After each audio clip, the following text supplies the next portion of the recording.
July 2021, Valve really surprised the whole gaming and PC enthusiast community. The company announced their own new portable gaming console called Steam Deck. Before we dive deeper into the question, can Valve's Steam Deck truly be the future of portable gaming? Let's quickly recap some facts about this console we know so far as of the end of July 2021. Part 1.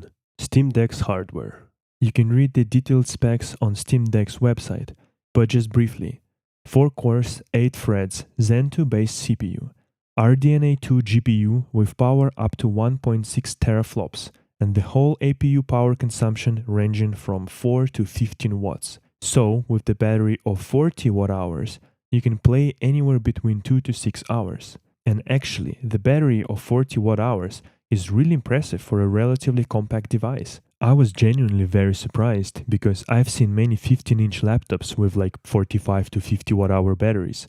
Latest 2021 iPad 12.9 inch has about 40 watt hour battery, and that's a much bigger device.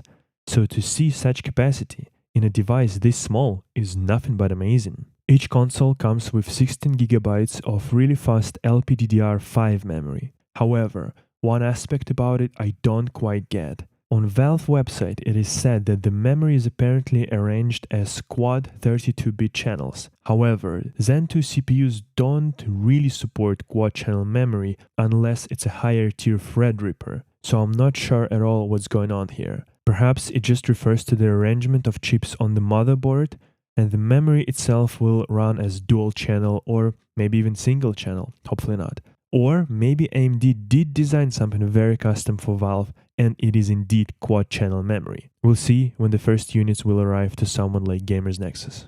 Basically, the insides of all 3 available models will be the same. The one thing that will vary is the amount of internal storage and also its type in the case of the lowest tier model, which will not get NVMe SSD and instead will have 64 GB of eMMC storage, while the other SKUs will have 256 or 512 GB of NVMe SSD.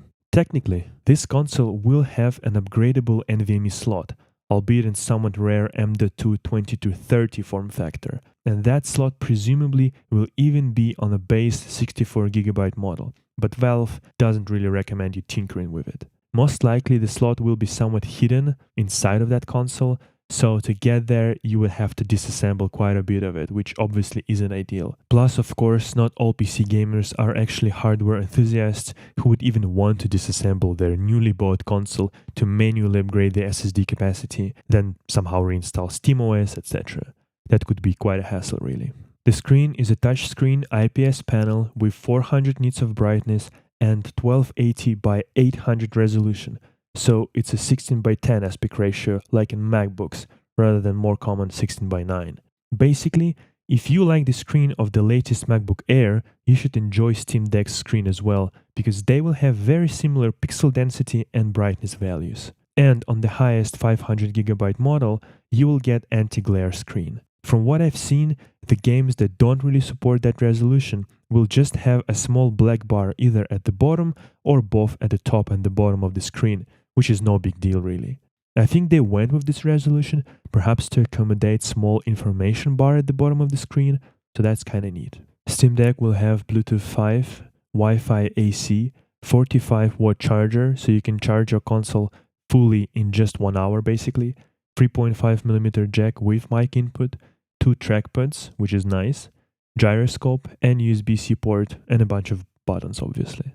Overall, to say that I'm intrigued about this console is to say nothing. I'm really stoked, and I can't wait to get it actually, because this could be the perfect device to finally play at least some portion of those 300 plus games that I have in my Steam library. I'm sure many of you will share the same experience. You buy some game on sale, you maybe launch it once, then things get in your way and you never quite finish it. Maybe you're a bit lazy to turn on your big and powerful desktop. Maybe you're just tired of sitting on chair all day, whatever it might be. I'm sure Valve knows that too, really well, hence why they actually went to create this device. I would like to play some games when I'm in bed or on the couch, but my iPad doesn't really have anything on Steam, let's be honest. The games are not comparable, not even close. So when Steam Deck will finally be available, It's going to be a perfect console for horizontal position gaming. Okay, so here's where I stop simply praising Valve and actually resort to a bit of criticism and also discuss a few interesting things I've noticed so far about Steam Deck. So, all the Steam Deck consoles will have microSD card slot, but it's going to be UHS 1 slot, which is very unfortunate because it is a standard from 2010 that allows read speeds of only up to 100 megabytes per second, which is very slow compared to modern SSDs that could transfer at rates well above 1000 megabytes or even higher. UHS 1 is basically speeds from spinning hard drives. So now we're going back in time to that age again. Had the Valve opted for at least UHS 2 microSD slot, those speeds could have been tripled, reaching up to 300 megabytes and getting into kinda touching distance of modern SATA SSDs that usually have read speeds of about 450 to 500 megabytes per second. And I'm not even talking about the write speeds, which are notoriously abysmal on microSD, with common rates of about 50 megabytes per second. And even the fastest UHS 1 microSD cards will only give you about 90 megabytes write and 95 megabytes per second read speeds. Just a quick calculation for you. If you want to install Red Dead Redemption 2 that needs about 150 gigabytes of space, not only will you have to spend at least $45 to $50 for 256 gigabyte microSD card, but it will take you, in the very best scenario, about 30 minutes to install one game. And in the cases of slower microSD cards, it will be anywhere between 45 minutes to an hour to install just one modern AAA game. All while you could have reduced that time down to just 10 minutes had Valve made one very easy switch and gone with the faster UHS 2 microSD card reader. I get that they're targeting certain price point and whatnot, but that card reader can't possibly cost that much to justify going for a slower version in 2021. Also, I'm going to talk about it more in depth later, but I honestly think they could have and probably should have separated their different models more, exactly with like faster microSD card slot. So if they needed to make one model at $400, okay, do that. Create it as cheaply as you can, sacrifice on some aspects. I get it, but then make higher tier models better. Speaking about cheap models, their 64GB model will use eMMC storage instead of NVMe SSD. So, how much slower will it be? Well, compared to the proper fast SSDs, it will be quite a lot slower. However, compared to the aforementioned microSD card speeds, probably this will be quicker. Assuming Valve went with Samsung for their eMMC vendor, and assuming they went with a faster eMMC 5.1 interface, we could expect speeds of about 330 megabytes per second for read and 200 megabytes for write, which is actually similar to those speeds of UHS 2 microSD card that Valve apparently isn't using. That's strange. Also, I get that you won't be installing games too often. However, once again, with the file sizes of modern games, you would either have to buy a spacious microSD card or two, or actually you will have to install and uninstall some games from time to time, and that waiting time will be annoying. Here's one downside of Valve's Steam Deck compared to, let's say, Nintendo Switch, because the games on Switch have been heavily optimized by the developers, so their sizes are usually significantly smaller. For example, Doom from 2017 is 55 gigs on Steam and just 22 on Switch. Witcher 3 Wild Hunt is 35 gigabytes versus 14.5, etc., etc. So on average, it looks like Switch games take about 2.5 times less space on your SSD or microSD card, which is quite significant. On the other hand, the giant benefit of Steam Deck is of course the fact that it is essentially just kinda low-powered PC with a screen and controllers built in. So developers basically don't need to do anything for their games to be available and run on this device. One caveat here is that Steam Deck will be running under Valve's own operating system, SteamOS, based on Arch Linux with KDE Plasma as a desktop environment. So the games that don't support Linux natively will have to run through Valve's Proton translator. And based on the things I've seen online, although its performance is actually very commendable, in some cases it's not really on par with the native Windows titles, which might not be a big deal on a powerful desktop, but I think can be rather challenging on an already pretty limited device. Only time will tell, of course, how well the games will run, but I just want to mention here one aspect about Valve and their frame rate and resolution target, because a lot of people online are making quite bold assumptions already and starting to overhype this device. Valve is targeting 800p 30 frames per second gaming. For the sake of familiarity, we can say 720p 30. So 30 frames per second, not 60. I'm not sure what kind of level of details we're talking about here, because one could argue that it's better to play at like medium or low settings at 60 frames per second than ultra and 30 frames. But I couldn't quite catch that little detail in the interviews Valve team has done so far. Some people already made quasi-comparisons of how well Steam Deck might run certain games by basically limiting their existing CPUs and GPUs to the rough performance numbers of Steam Deck, and found that the console from Valve will probably be capable of running quite a lot of games at about 50-60 FPS with medium settings at 720p. And while some more demanding titles will have to be brought down to low/medium or just be enjoyed at FPS lower than 50, I think this is really promising so far. One thing, however, those people didn't really account for is the fact that those 16 gigabytes of memory that Steam Deck will have to be shared between the system, processor, and GPU. So in fact, when people did make some tests on their PCs and used 16 gigabytes of RAM, then another 4 to 8 gigabytes in GPU, and simply limited the clock speeds of both, that wasn't totally fair comparison, I think.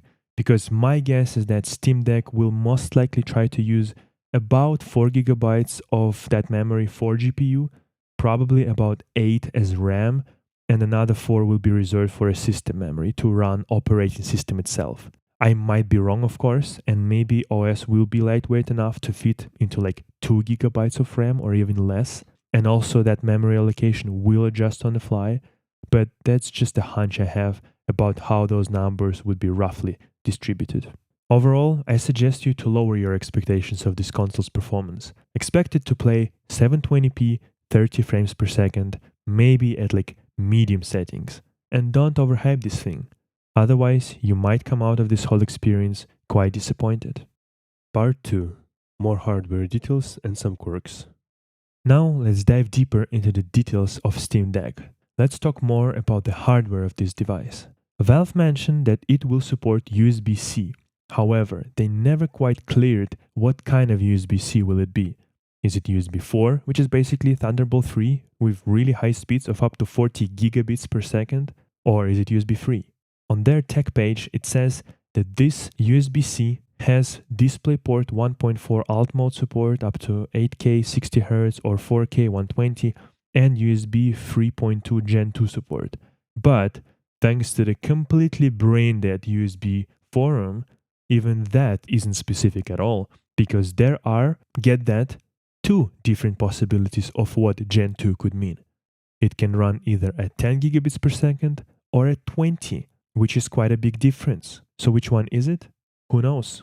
At this point, it is absolutely clear, at least to me, that Valve should have done what Apple did and just used USB 4, which combines the best of all worlds really. But I'm not sure if they actually went this route. And I would be somewhat disappointed if they didn't, especially because it is 2021 and they will ship most of their consoles in 2022. So USB 4 is a must at that point in my opinion. If anything, to avoid all the unnecessary confusion while providing the most to the users in terms of speed and ease of use.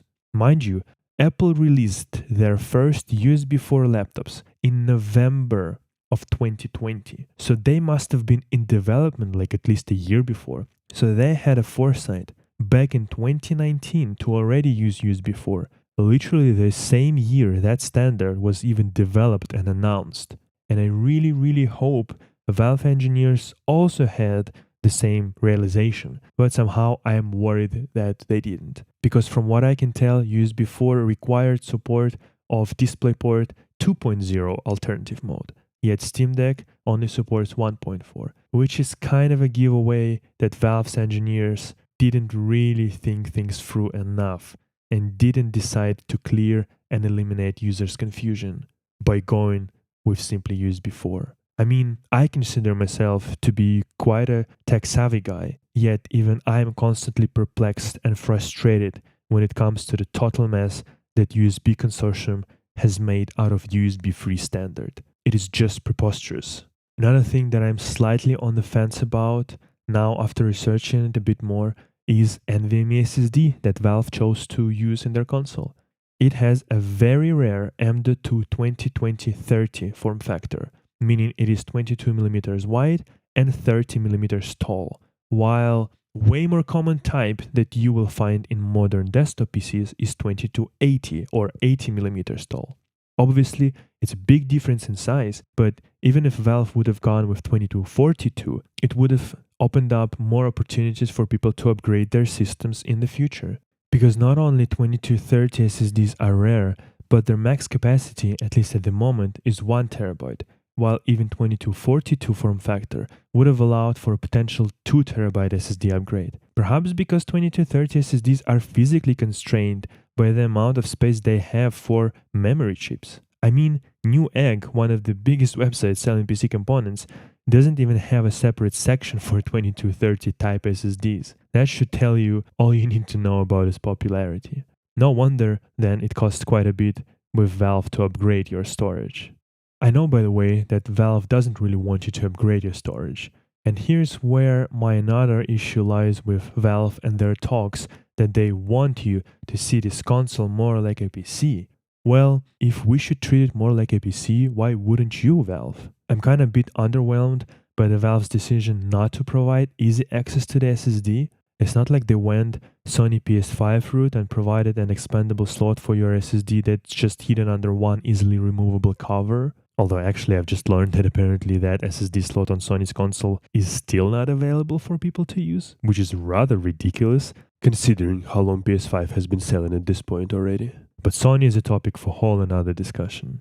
All I'm saying is that if Valve wants to be championing that motto, "Oh, we're like PC," they should probably do a little bit of a better job, because on a true PC, you can upgrade everything really if you want to. Another thing that I'm not really happy about is the position of 3.5mm headphone jack on the Steam Deck, which is located at the top edge of the device. Imagine if you are wearing the headphones that are connected to the top of the device like it is now. One of the two things will happen. Either your cable will be dangling over the screen, which is annoying, or the cable will be bent and had to go under the console, not only effectively reducing the length of the cable, but also introducing unnecessary stress and wear at the connection point. And now, if we consider that the most popular headphones out there are Apple's EarPods or something similar from other phone manufacturers, which have rather short cables, it means that with 3.5mm jack on top, it could be quite uncomfortable to use the headphones. There is a reason why PlayStation and Xbox have 3.5mm jacks at the bottom of their controllers, because it is a really convenient and logical place. I've even sent an email to Gabe Newell with this message basically, although I'm sure he will not read or act on it, but I definitely wanted to mention it here, because I haven't seen any wired headphones in Valve's promotional materials. And if you would, I bet it would look really weird with the 3.5mm cable coming from the top. Nintendo has one in their materials, and it looks not that great really. I kinda see why Valve might have gone with that top 3.5mm jack placement, because they might expect people to just put their consoles on a desk and like connect mouse or something, and then if you had the jack at the bottom, it would have been pretty much impossible to stand the console upright. However, I kind of feel like Valve just went and kind of mostly copied the design of Nintendo Switch, to be honest, which isn't necessarily the bad thing, just to clarify, because Switch is a very popular handheld console. However, first of all, I don't get why would you want to connect anything really to the Steam Deck and put that tiny 7-inch screen further away from you. Second, they don't really have that folding stand that Nintendo has at the back of the Switch. So in Nintendo's case, I get why they placed jack on 3.5mm jack at the top, exactly because they have a built-in stand, adjustable built-in stand, and also because you can disconnect the Joy-Cons to play with your friends. It all makes sense in case of Switch, but with Steam Deck, not so much really. Besides, you still could have placed the port at the bottom by making some indentation in the console. I guess Steam Deck will be able to stand upright even without built-in adjustable stand switch style, just because of the shape of the grips it has. But even if it can stand, it could just as easily fall down again, because there would be no angle to it. It's just straight up at the best. So overall, dunno, these are just some of my thoughts. I really enjoyed that when I was playing some PS4 games, I was able to connect headphones directly to the controller and the cable was in the correct position and it was just overall a really good experience. I'm pretty sure they will not change anything for their version 1 of Steam Deck, so the only thing I can hope is that when they eventually update the console, fingers crossed, with newer hardware, they will actually address these issues I have mentioned here. Probably in convenient position of 3.5mm headphone jack, slow micro SD card slot, and most likely USB-C that's not a USB 4 port. So far, these are the three issues I see that will most likely impact in one way or another on the usability of this portable console. And this is obviously without talking about ergonomics, which I need to test myself before judging it. At a first glance, I was rather perplexed by the position of the buttons, especially ABXY cluster that are stacked like really close to the right edge of the device. But now, the more I think about it, the more I come to the conclusion that it won't be a problem. I personally really like Xbox controllers. I'm even still using old Xbox 360 wireless controller for my PC, and I really love its shape that basically mimics the shape hands naturally take when they rest. So when you hug the controller with its angled rounded top parts and widened bottoms in that kind of AA or like reverse W shape, if you get what I mean, it feels really good and natural. Better than PlayStation controllers actually, at least for me. That shape means it's absolutely perfect for thumbs to move. No stress at all with this quick and easy sort of side swiping gestures, if you will. Your thumb doesn't need to bend or go up and down or anything like that. It's really an amazing design. However, Steam Deck controls aren't the same at all. Not least because the top part of Valve consoles, instead of trying to be more ergonomic and curved, is instead kind of just upright, and it is the bottom part that seems to curve a little more, which doesn't make too much sense to me really. I hope they've done enough testing to ensure it is comfortable to actually use, but at the same time, I'm not sure they needed to reinvent the wheel here, cough cough Tesla, and change the position of the buttons and controls quite so drastically. I get that they wanted to include their touchpads, and that's really nice that they did it, but they probably could have found a little bit different layout that would have worked maybe even better. One thing I think Valve was thinking about with this layout is to encourage players to use right touchpad more instead of right stick, because if you think of that configuration, it would kind of be like Xbox controllers with their right stick at a lower position and the left stick at a higher position. But once again, without trying it out myself, it's all just thought exercises. I just hope the ergonomics and the positioning of the controls and their feel and quality and all of that will not hinder the enjoyment that this device could bring. To add just a few interesting points, the top part of the joysticks have sensitive surfaces, so it knows if you're resting your thumbs on the sticks or not. And what it does is activates gyroscopes, so you could assist your aim by physically tilting your device towards your target.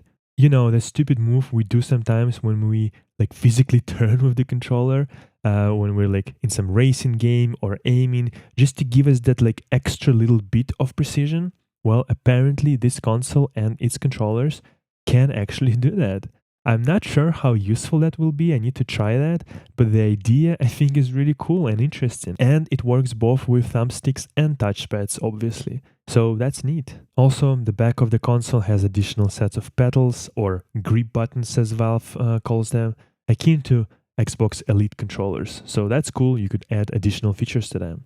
One thing that I do not think I have seen at all in any of the released materials is the Steam Deck's dock station. So I think that product only exists as prototypes at this point, which I get, like, it's not absolutely necessary product, but they did announce it. And they have some schematics on their website, so they better be hurrying up with, making them as well. Also, one thing to note is that none of the Steam Decks will include that dock with any bundle at any price listed so far.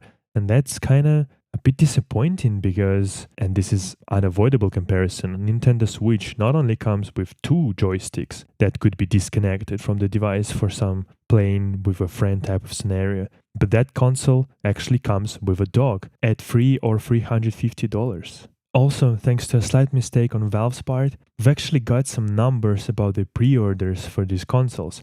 And although obviously pre-orders of $5 don't mean purchases, the numbers are still extremely impressive. After just first 1.5 hours, people reserved more than 110,000 of Steam Decks, with basically about 70% of them going for the highest tier model, surprisingly. So this console, if Valve can actually deliver it in a timely fashion, is absolutely destined to be a successful product, no doubt about it. I'm somewhat sure that Valve themselves didn't think this product would be received as well as it was, and that it would sell in such quantities so quickly, because the delivery dates right now show Q2 of 2022 for most or even all of their tiers, which means that whoever Valve is partnering with, or wherever they manufacture this device, they didn't order in advance to produce like millions of these things, like Apple, for example, does when they start manufacturing their next iPhone. And even without announcing anything, they order like 70 million devices to be produced. Clearly, Valve didn't do it, and they heavily underestimated the hype this device would get from the gaming and PC community, which is not a bad problem to have. However, I really hope they could now scale really quickly and work with their manufacturers to ramp up the production and deliver these consoles not in Q2, Q3 2022, but at least in Q1 2022. Let's see if Valve can actually play with the big boys and solve the logistical and supply chain problems at a really big scale. Because if this device will be out only in a year from now, basically, I'm sure AMD will probably create even better GPUs, CPUs, APUs, and this console could actually be released with already outdated components. Not that it would matter too much, because of the market and frame rates / resolution that it targets, but still, since Valve is kinda emphasizing that it is a PC, in that market, people do like to get latest and greatest. So now it's really up to Valve to live up to the expectations and hype they've created. Part 3. Gaming Industry and the Future of Portable Consoles. Now let's talk about what Steam Deck could mean for the future of gaming industry, as well as discuss if any other big players should too enter the portable gaming consoles market. Okay, so first of all, let's discuss Valve themselves a little bit. It's no secret that they've tried to dabble into hardware a few times over the past decade and were mostly unsuccessful. Their Steam Machines initiative failed. Steam controllers apparently also didn't make big enough splash for them to be continually involved in that product, and the only successful hardware device they have to date is basically Valve Index. Top of the line, quite expensive, but at the same time rather innovative VR system. Oh, there was also Steam Link that I totally forgot about, small dongle device to stream games to your TV. Actually, judging by the name alone and the fact that everything with the name Steam in it actually failed, I'm starting to get really mixed feelings about the upcoming Steam Deck console. You see, the biggest problem with Valve is their nonsensical, hippie, free-spirited bullshit type of approach to making products, developing or updating games, leading the damn company. I do not believe that you can create and, most importantly, continue to support and develop great products over a prolonged period of time when you have such a do-whatever-I-want approach. Is dumb, and judging by the Valve itself, this method simply does not work. You can create some shit, get tired or bored of it, and move on to the next shit, only to repeat this process dozens and dozens of times. I know that because I myself have been doing a similar thing all my life, obviously on a way smaller scale. I start a project, explore all the interesting bits, learn a lot initially, face a few challenges, it gets boring or repetitive, and I just leave it and go on to another new project. Freaking slick, of course, that at the same time those people get to work at Valve and get paid probably quite a decent salary too, unlike me. But my point is that when there is little commitment and there is no stick and only carrot, people can actually slack a lot. When there is no real deadline, no real punishment for failure, and you seemingly can do whatever you want, well, look at Valve's track record. What good and successful came out of that company in the past 10 years? One good game and basically one good controller designed specifically for that one game? Not a pinnacle of productivity if you ask me. That's why I am somewhat pessimistic that this whole Steam Deck thing will even be here in a year or two. Or will Valve employees simply move on to another playground and will find some new toys to play with? I just want to note here, I do not want to be pessimistic because I think Valve is one of the very few perfect candidates to actually create a successful product in this category. But maintaining, I don't know. Their track record just doesn't allow me to sleep soundly at night.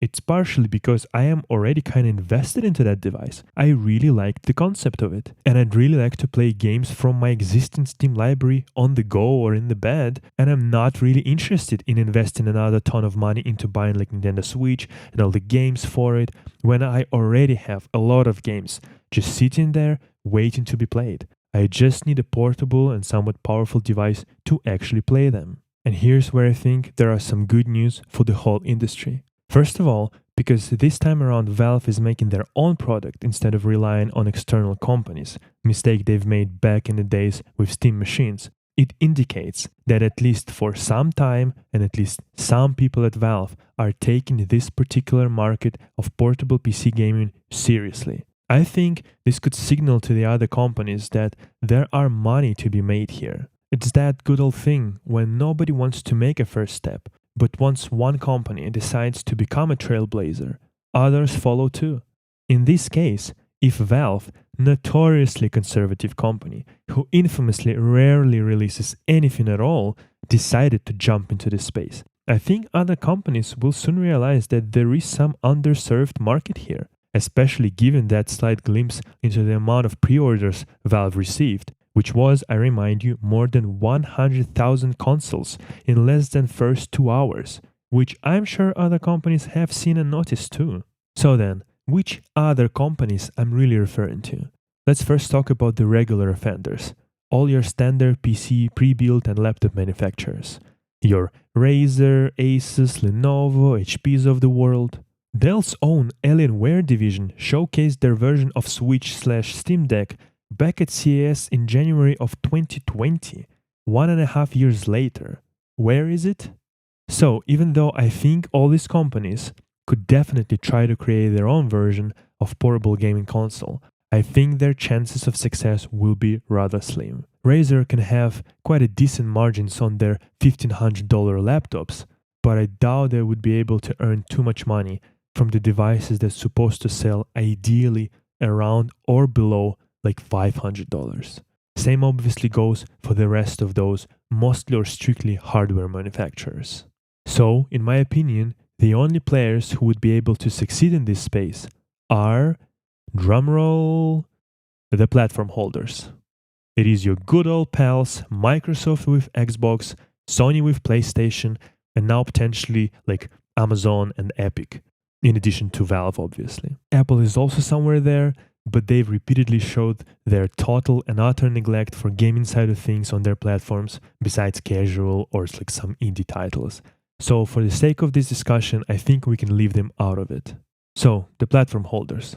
Not only they have the monetary resources, but most importantly, they do have something they could augment their incomes with, and they can also lure people into their ecosystems. It's another good old trick that so many companies use nowadays.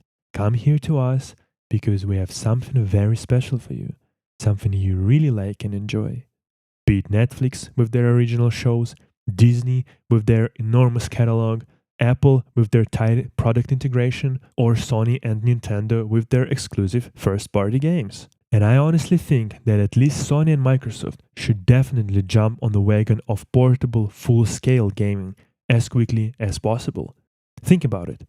PS4 was already basically a PC. Same with Xbox. Now we are into the second generation of consoles and game development where everything is basically just a PC of a different performance level. Also, I believe PlayStation is already using Linux as the base for their operating system, and although they obviously have a ton of their own things written on top of it, it's already a start. Maybe now we could get revived PS Vita, and maybe this time Sony can actually make things easy on their side so the developers won't have to do too much to port their games to that portable console. If they could make your catalog of PS4 and 5 games available on new portable Vita console, it would be absolutely phenomenal. The only thing that kind of worries me about Sony is the fact that they've designed their PS5 to have really fast SSD storage, so I'm assuming the next generation of their first-party AAA titles might heavily lean into that feature of PS5, thus most likely rendering those games sort of really hard to adopt to a slower storage of portable console. However, it's just a technical challenge, and where is the demand, there will be solutions, I have no doubts. Because Sony definitely has a lot of really great engineers and developers who would be able to solve most of those problems.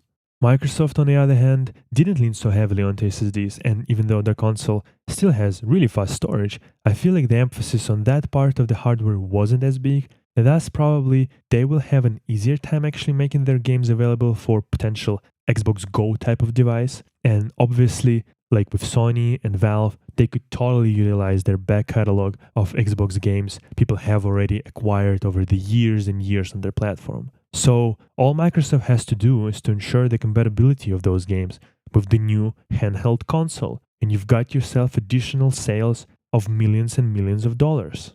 Plus, of course, both Sony and Microsoft worked closely with AMD now on 2 generations of consoles. So, there's quite a real possibility that these two behemoths could actually develop in conjunction with AMD, something even more powerful and exciting that Valve was able to. Imagine a world like that, where all the major platform holders also have their own cool portable consoles, so you can enjoy all your favorite big games on the go, in addition to your home, obviously. Epic Games here is of course that one ugly duckling of the group, but even they I think might have a chance now that they have their own store that presumably generates them some income. Plus they have some interesting technologies like their game engine into which they could potentially incorporate like some interesting power saving techniques or anything else that could become beneficial in case they would want to produce their own console and have certain games built on Unreal Engine perhaps be a bit better optimized and do a bit better on their own console or something like that. I don't know, I'm just spitballing here. Out of these 3 major gaming related companies, Valve, Sony, Microsoft and Epic, I honestly think Epic has the least chances of success, but the company is doing quite well, so who knows what they could do really. Maybe they will surprise us all, exactly like Valve just did. So what does it all mean for the industry as a whole? I personally think and hope for an exciting future, not only for PC gaming in general, but for portable PC gaming in particular. Let's be honest, although Nintendo Switch is a solid device, it could absolutely benefit from a bit of additional power, but Nintendo isn't really in a big hurry to upgrade it, because why would they? Their core audience plays Zelda, Mario or Pokemon, none of which really demand too much of graphical power. The console has a very attractive price range and additional features like removable Joy-Cons, dock station, etc. Plus, for the rest of the people, there are other games that developers ported over to Switch, and that library is obviously growing in size. If anything, thanks to Valve, now Nintendo might actually go back to the drawing board and create more powerful and more exciting version 2 of Switch, or a Pro model if you wish. I really hope more companies will jump on board of these handheld consoles.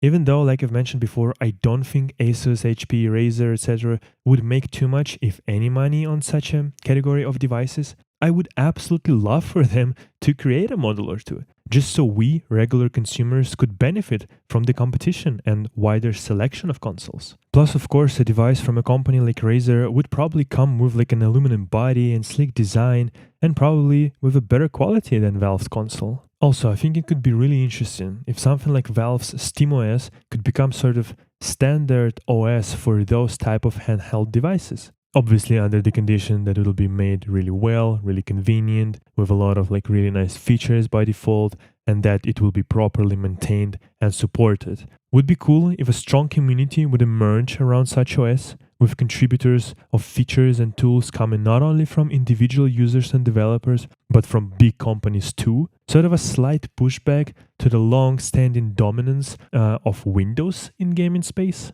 I think another competitor, in this case in the face of Linux, even if now used through Valve's Proton translator, would be neat and might even push developers as well as hardware manufacturers to better support Linux, both with good, properly maintained drivers as well as native games.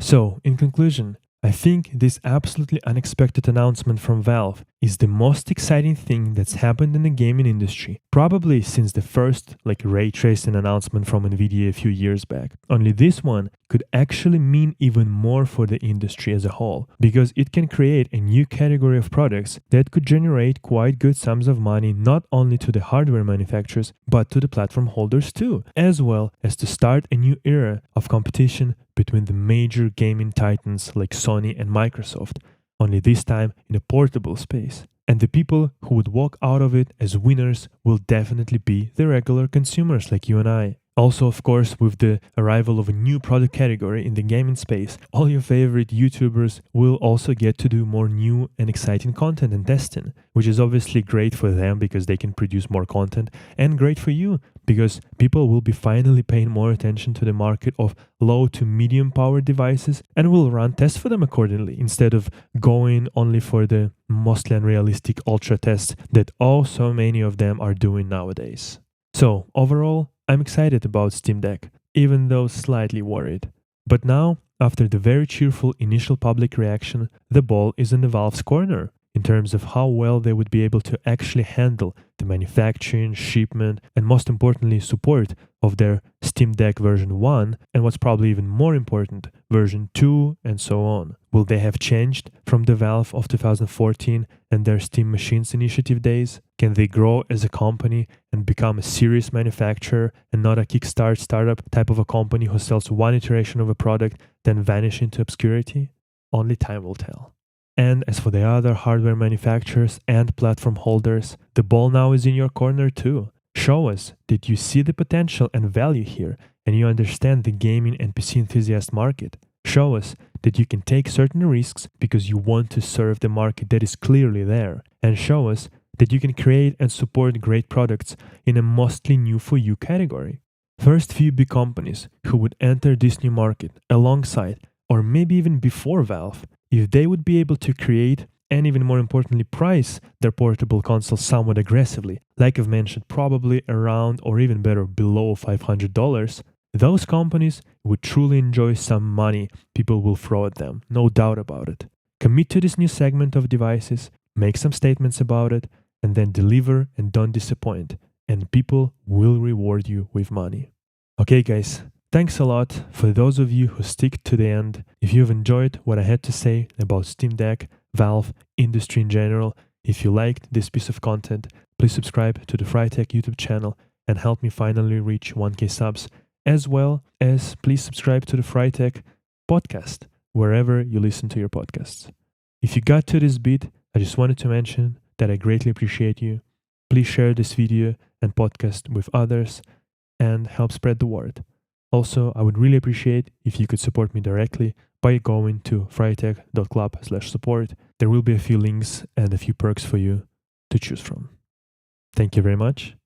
Don't forget to leave your thoughts about Steam Deck and the whole portable gaming industry in the comment section of this video. Take care. Till the next one. Bye.